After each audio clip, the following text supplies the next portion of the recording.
Alors, on sait déjà construire le symétrique d'un point en utilisant l'équerre par la définition. Et donc, si on veut construire le symétrique A' de A par rapport à D, on sait que D est la médiatrice de A', qui est par ici. Donc, si on prend un point au hasard, je le prends ici, un point sur la médiatrice, je sais qu'il doit être équidistant des extrémités du segment que l'on veut tracer. Donc, il doit être équidistant de A et de A'. Conclusion, on prend l'écartement du point que l'on a choisi jusqu'à A et on reporte cet écartement. J'ai bougé, je recommence, on prend jusqu'à A, et on reporte cet écartement ici de l'autre côté.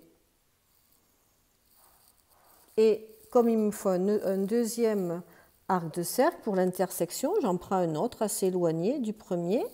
Je prends l'écartement de ce point jusqu'à A, donc j'ai la longueur la distance entre ces deux points que je reporte de l'autre côté.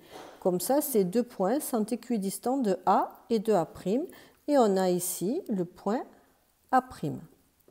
Ça, c'est la première méthode, on prend deux points au hasard. Deuxième méthode, pour essayer de gagner en rapidité, on va prendre un écartement au hasard et on trace les deux points, pas au hasard finalement, mais suivant l'écartement et donc suivant la distance que l'on a choisie. Ces deux points doivent être équidistants de L et de son symétrique L', donc je reporte en face la longueur que l'on a choisie. Et nous avons ici le symétrique de L par rapport à D que j'appelle L'. Ce sont deux méthodes qui sont identiques. Là, on choisit un seul écartement finalement et là, on prend des points au hasard qui me semblent quand même plus rapides que de construire le symétrique avec l'équerre.